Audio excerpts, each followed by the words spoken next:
8:37 en el territorio continental ecuatoriano, buscando la verdad en la revista de Opinión Democracia.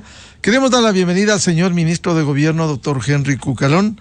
Lo invitamos a un diálogo para conocer las actividades que viene cumpliendo el gobierno nacional con un hecho que sí ha generado al menos críticas por la actuación de la Corte Constitucional respecto de los decretos urgentes en materia económica. La Constitución le da la atribución al Ejecutivo en una etapa que no había vivido el Ecuador tras la disolución de la Asamblea Nacional. Sin embargo, la Corte Constitucional, al menos en 4 proyectos, 3 ha hecho observaciones sobre la urgencia económica.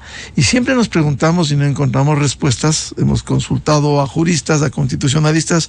Gracias. ¿En qué disposición expresa está en el derecho público que diga que la Corte Constitucional tiene la atribución de juzgar la oportunidad? Daría la impresión, como decía un constitucionalista, que la Corte, en lugar de hacer un juicio, un control constitucional, está haciendo un juicio de oportunidad. Pero ¿dónde está eso? Señor ministro, muy buen día.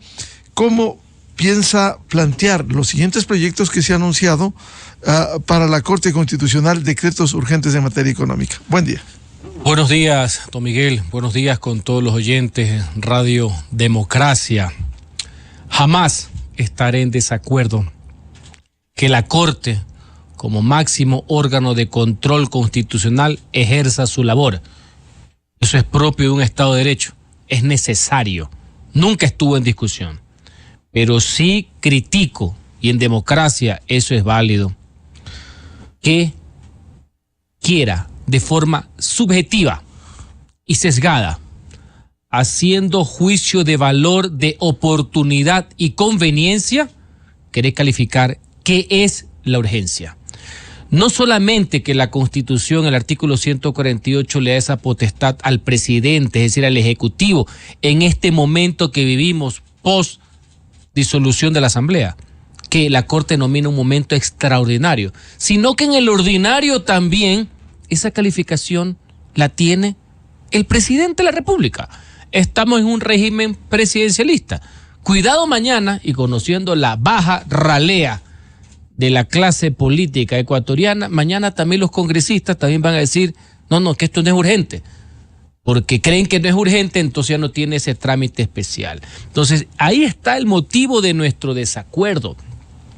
En mi criterio, la Corte, a quien he respaldado institucionalmente, y sigo pensando que son personas íntegras y no dependientes del poder político, sin embargo, puedo diferir, puedo estar en contra de algunos de sus pronunciamientos, en otros los he defendido, los que son de causas sociales, los que son a favor de los derechos de la gente, los ciudadanos, del derecho a tener derechos.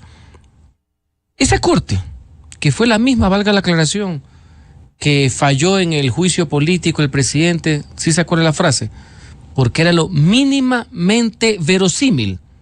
Así calificaron el caso de Flopec, mínimamente verosímil. Pues ahora cometen lo inverosímil. Es decir, decirle no a la gente, decirle no a los ciudadanos pensando que le están diciendo no al gobierno. Porque esa negativa de calificar de urgencia económica, por ejemplo, el tema de la reestructuración de las deudas y los créditos educativos de jóvenes y miles de familias que tienen esto por culpa de la crisis económica y la pandemia, es darle la espalda a la gente, no es al gobierno. Ahí hay una equivocación, piensan que le han rechazado al gobierno, no, han rechazado un pedido ciudadano. Entonces, para mí es absolutamente preocupante esa situación. Y mire, Miguel, usted me pregunta qué se piensa hacer al respecto. Sin perjuicio que el gobierno nacional no ha renunciado a su capacidad de enviar nuevos proyectos de decretos, leyes. El problema no radica en que la Corte me diga o nos indique que tal artículo es inconstitucional, que tal artículo es violatorio de un tratado de derechos humanos, que estaría bien, sino que es lo subjetivo. Entonces, de nada sirve que yo argumente absolutamente todo el artículo y que estemos prestos a recibir la negativa de uno u otro artículo que se contrapone con el marco constitucional, si de entrada ellos creen que nada es urgente y que todo lo puede tratar la próxima Asamblea Nacional. Es decir, dejar de manos atadas durante estos meses a un gobierno de la República. Yo, evidentemente, no estoy de acuerdo con esa posición. Señor ministro Cucalón, uno de los temas que está a portas, el fenómeno del Niño. El gobierno presentará un decreto urgente en materia económica que ojalá en ese caso no digan que no hay urgencia cuando los científicos y los técnicos dicen que inevitablemente vendrá el fenómeno del Niño. Sí, y espero que sea lo más concreto posible. Insisto, ya no me preocupa el debate jurídico. El debate jurídico es enriquecedor, puede ser hasta para mejorar. Siempre pensé que el control de la Corte es propositivo, puede ayudarnos a mejorar en ese sentido, sino del tema de la famosa urgencia. También eso va de la mano con ciertos temas que estamos pensando para mejorar la contratación pública. Tenemos algunas ideas acerca de utilización de maquinarias, por ejemplo, que son incautadas por minería ilegal, que pueden y deben servir al gobierno nacional, a los gobiernos provinciales y gobiernos municipales para poder afrontar materias de prevención con lo que es el fenómeno del Niño. Estamos dándole análisis al respecto. Ojalá, insisto, que la Corte se ponga del lado de los ciudadanos en cuanto al tema de la urgencia económica, que es el motivo de la diferencia, no del control. Yo creo en el control constitucional, lo he defendido a rajatabla aquí, en estos micrófonos durante algún tiempo, y usted lo sabe, pero de ahí a querer valorar la acción de gobierno, evidentemente no estoy de acuerdo. Ministro Cucalón, los jueces con los proyectos que han sido presentados han hecho observaciones respecto de la ejecución de esos proyectos, que son varios meses, sin entender, sin dar a entender que esto no es urgente. Y ese fue un caso que sí requiere urgencia por lo que uno palpa, por lo que uno escucha en el crédito educativo. El argumento es que esto ya fue presentado en el plano ordinario a la Asamblea y no se viabilizó, como si eso le quita la urgencia. Varias cosas. Ponen en los antecedentes que 2 asambleístas lo presentaron como ordinario. Sí, porque entre otras cosas, ellos no tienen capacidad de calificar lo urgente económico, sino solo el presidente. Segundo, ¿cuál es la lógica, señores? El derecho hay que verlo de una forma más plana. Es lógica. ¿Por qué todo es económico urgente en el 148, en este momento que estamos viendo post-disolución? Porque se entiende que es un periodo corto. No pueden ser materias económicas con el trámite ordinario, que duran varios meses en el Congreso Nacional, me explico, con los 2 debates, etcétera. Se entiende que es económico urgente para asimilarlo al proceso de los 30 días, porque es poco corto el periodo de gobierno, pues. Esa es la lógica, señores. Los mismos magistrados que están ahí, que algunos fueron mis profesores, me enseñaron a verlo integralmente, pues. Ese es el análisis integral de la Constitución, pues, no sesgado. Esa es la gran diferencia. Esto sin perjuicio que es un mandatario el que califica la urgencia. Y en estos momentos en el Ecuador, todo lo económico es urgente. Así de simple. Tercero, otra valoración que han hecho, porque aquí están medio interpretándose, se creen constituyentes. Se ponen a analizar ya no si el artículo es inconstitucional, sino si es efectivo, si es en un mes, si es en 2 meses. Lo que usted acaba de decir. Señores, a menos que uno sea un demagogo profesional, y ese no es mi caso, usted no es que hace un artículo y decreta la felicidad, pues, ¿no? Usted no es que hace una ley y al día siguiente pues hay bonanza. La urgencia es en la toma de la decisión, ya sea el Ejecutivo o en la toma de la decisión a nivel legislativo. Para con esa toma de decisión, que puede ser normativa o ejecutiva, la consecuencia venga lo antes posible. ¿Sí me explico? O sea, es la toma de la decisión, tiene que ser lo más rápido para que sus consecuencias vengan en el plazo establecido.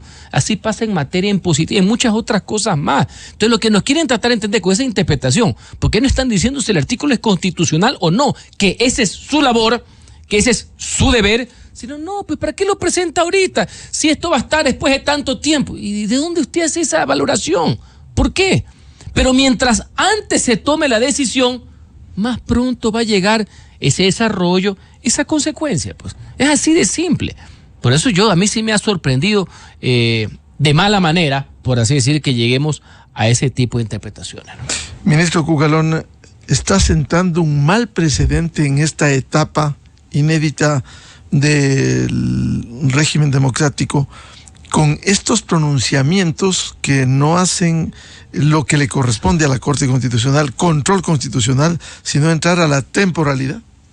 Para mí es desconectarse del sentir ciudadano y del cumplimiento irrestricto de sus competencias, que son verificar, y está bien que así sea, que nada contraríe el derecho, que nada se contraponga a la Constitución. Ellos, que son los guardianes de la Constitución, y está bien que así sea. Por ahí leí que alguien decía, no, es que esto es por si viene en otra oportunidad. Mire, esta ha sido una situación de excepción. Yo no quisiera que esto se repita, porque para que se llegue a este tema como es la disolución, es que se vuelven a repetir las crisis políticas nefastas que originaron, en este caso, una clase política con intereses inconfesables y los asambleístas que los representaban. Yo no quiero que esa crisis se repita. Por eso es que no quiero que se repita la decisión que nosotros tuvimos que adoptar. Pero en esa línea, en el supuesto caso no consentido que venga, es que este es un freno. Bueno, cuando venga un gobierno autoritario o autócrata, tanto derechas como izquierdas, porque eso los une, el desprecio por la ley, el caudillismo y la autocracia, pues señores, tienen que ponerle un freno jurídico cuando se dé eso. Pero este gobierno, más allá de los errores que se puede haber cometido, este gobierno ha sido sumamente respetuoso del marco democrático, del Estado de Derecho, de la independencia de funciones y los ejercicios de los derechos de libertad, entre los cuales está el de expresión. Nosotros hemos puesto nuestro criterio, con mucho respeto. Lo hizo el presidente de la República en un documento inclusive de carácter histórico para que se sepa cuál es su posición con respecto a la decisión de la Corte, más allá de los debates. En mi caso también, con el respeto que se merecen, porque la dureza conceptual jamás será sinónimo de bajeza, no como otros que ya amenazan que en una constituyente le van a quitar las facultades, tienen que cambiar la Corte, porque sería imposible gobernar. No, yo no creo eso. Yo difiero del criterio, pero yo creo en la autonomía de la Corte. Como otros que cuando le negaron un trámite, poco más dijeron que era el principio de su fin. No, yo no hablo en esos términos. Es más, yo tengo la entereza para decir que cuando fui legislador, defendí la institucionalidad de la Corte Constitucional. Yo fui uno de los legisladores que impedí que la clase política le meta las manos a la Corte vía enjuiciamiento político, que es lo que querían hacer porque no les gustaban los fallos. No, señores, no se puede el enjuiciamiento político de los magistrados de la Corte Constitucional, ni en ninguna corte, porque será meterle de nuevo de frente, porque algunos que están metidos, evidentemente a nivel, en algunas provincias, es meterle las pezuñas del poder político en el accionar jurisdiccional. Hay otro tema que deviene de un pronunciamiento de la Corte Constitucional, como es el acuerdo comercial con Costa Rica. Un tema complejo, una cosa, como usted bien ha sostenido, que dentro del papel que cumple la Corte Constitucional haga observaciones, que se hagan enmiendas, pero al menos en donde hay dos partes no internas, sino dos países, ¿no se vuelve más complejo esto? Muchísimo más complejo. Cuando el fin de los tratados comerciales es mejorar la economía y fomentar el empleo, básicamente. Esa es la lógica de los tratados comerciales, abrirse al mundo para poder generar más fuentes de trabajo, que haya bienestar, que haya progreso. En el caso de Costa Rica, el tratado no ha sido declarado inconstitucional, es constitucional y se ha observado un capítulo, cerca de 7 artículos, entre los cuales está el famoso tema de ponerse a qué para el tema de las diferencias, el tema de los arbitrajes y todo lo demás. Materia muy discutida, materia que en mi criterio no es la lectura adecuada, la interpretación correcta, más allá que la respeto, no queda otra, es de última instancia. Y lo importante, así lo ha comunicado el Ministerio de la Producción, ya se están poniendo las negociaciones de nuevo con Costa Rica para sacar adelante ese tema. Nosotros somos gente de resultados y eso finalmente es lo que nos interesa, lo que nos mueve, ¿no? La Constitución habla de un centro de resolución de controversias regional, y si no existe en la práctica, ¿qué hacer? Por ello, señor ministro, incluso esa votación de 5-4 en la Corte. Bastante discutida, veo que ahí había un debate, veo que eso es absolutamente positivo, pero bueno, tiene que ver con un tema de seguridad jurídica. Uno no puede renunciar, y eso está bien que la Constitución lo diga, no puede renunciar ante jurisdicción extranjera, pero entre eso y que las partes no puedan convenir, ese tema para mí difiere mucho. Sin embargo, hay que ver hacia adelante. Ya está el fallo, hay que ver hacia adelante. Vamos a renegociar la parte pertinente del tratado con Costa Rica. Creo que va a ser positivo. A virar la página y a trabajar. Eso sí, que tengan claro que lo que le ha interesado al gobierno es abrirse al mundo para que haya más producción, que puedan nuestros productos ser colocados y eso finalmente mejorar y que haya más empleo en el país. Con este entorno, señor ministro, ¿qué otros proyectos urgentes de materia económica tiene en mente el gobierno? Como le decía, hay un tema que tiene como eje central varias decisiones y normativas con el tema de la prevención del fenómeno del niño, que se ha convertido en uno de los pilares de la labor y gestión del gobierno en los actuales momentos. Por ahí también escuché que dicen que no hemos hecho nada en el niño. No, señores, ya basta de demagogia. Uno puede no estar de acuerdo con ciertas acciones, pero uno puede caer en la posverdad, en la falsa narrativa, decir que no se ha hecho nada. Nos hemos reunido con todos los sectores de la sociedad, medios de comunicación, autoridades, alcaldes, prefecturas, entre otras cosas. Ya hay un crédito, inclusive se anunció en días anteriores, un crédito especialmente para este tema, entre otras cosas. Entonces, hay un accionar. Yo creo que el tema del niño, que ojalá no sea tan fuerte como se ha venido anunciando, debe ser uno de los factores que conlleve a una nueva causa nacional. Así como fue en su momento el tema de la vacunación, enfrentar juntos el tema de la pandemia y la decisión de Estado, pues el tema también debe ser. Las divergencias, las disputas están en otro carril, me explico, están en otro tema.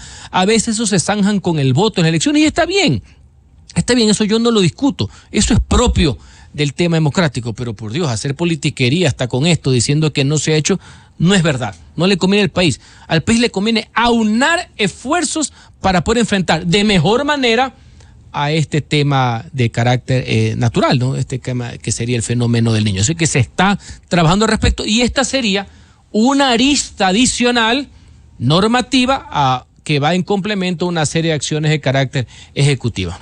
¿Será el único proyecto o tiene en mente otros? Estamos analizando otros más, pero como le decía don Miguel, con la preocupación que existe, sí, de que más allá que haya artículos y que haga un esfuerzo para que no sean violatorios a la Constitución y que podamos recibir las observaciones, hay un criterio macro subjetivo de la Corte que parecería que nada es urgente en el país, cuando en la práctica todo es urgente, todo es para ayer. Incluso lo económico, con mayor razón. Con mayor razón, porque insisto, la lógica, el articulado del 148 es que los gobiernos que están viviendo esta temporalidad donde no hay asamblea, no envíen por un proyecto de reformas al Código Penal, un proyecto de reformas al Código de la Democracia, sino que se circunscriba, que se limite solo en el ámbito económico. Esa es la lógica del 148, por Dios. Sería grave que la Corte Constitucional diga como no llegue el fenómeno del niño, simplemente no es urgente. Ministro. Esperemos que no. Apelo por el respeto que me merecen, tanto por lo institucional como individualmente, a la racionalidad en el tema y que no opere cálculo alguno, que no opere subjetividades alguno de lo que es materia de acción de gobierno, que es distinta del control constitucional. Todos estamos sujetos al control. Nadie está exento del control jurídico. Nadie está impune. Nadie tiene inmunidad al respecto. Eso no está en discusión.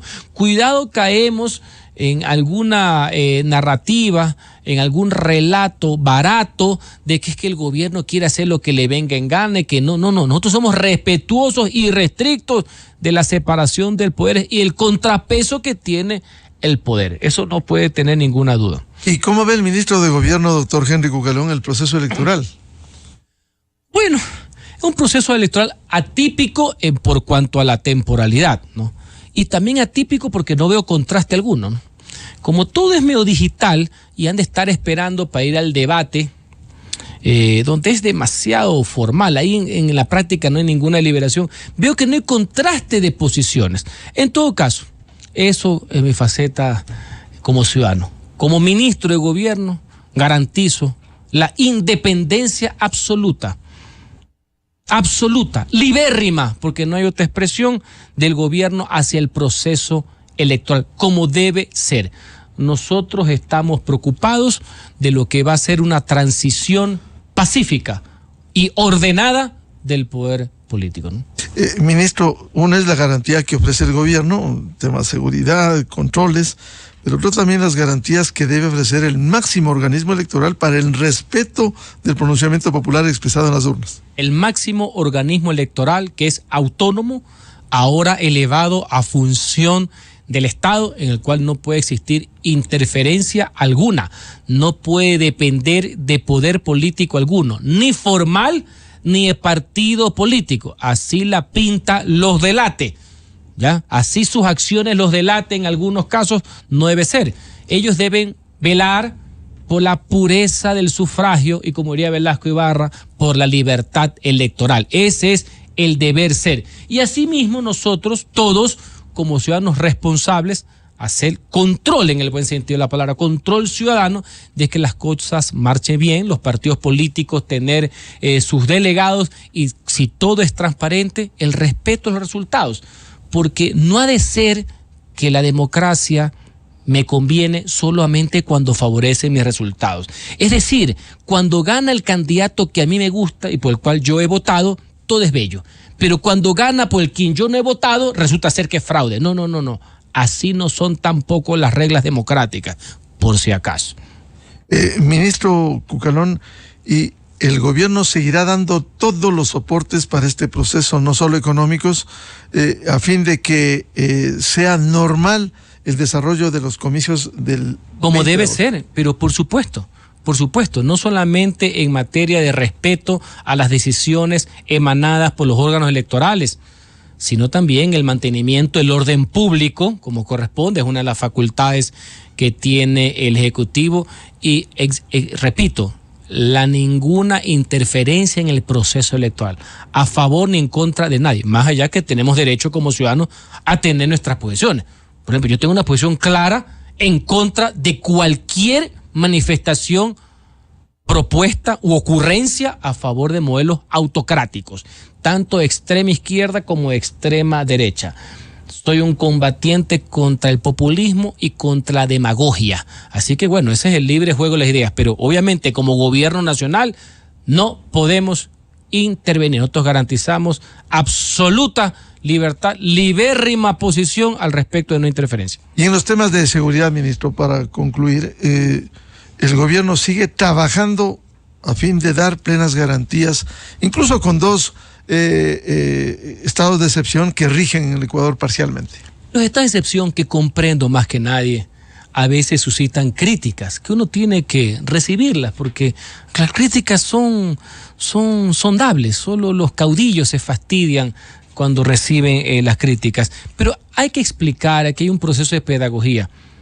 Con todos los problemas que ha existido, el decreto de excepción es la única vía que tenemos para que Fuerzas Armadas puedan intervenir directamente durante un tiempo determinado, bajo control de la Corte, en determinada situación, en este caso de seguridad.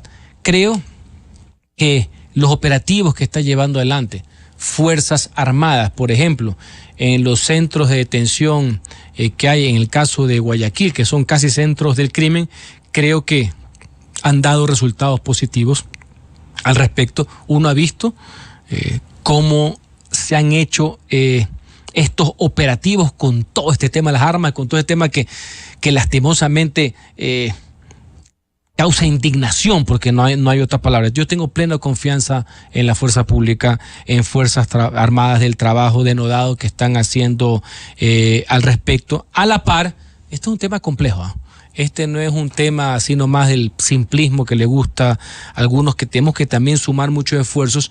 Ya comienzan a llegar nuevos equipamientos para poder enfrentar de mejor manera al crimen organizado y al narcotráfico. Hoy día hay una primera gran entrega de temas de vehículos para Fuerzas Armadas.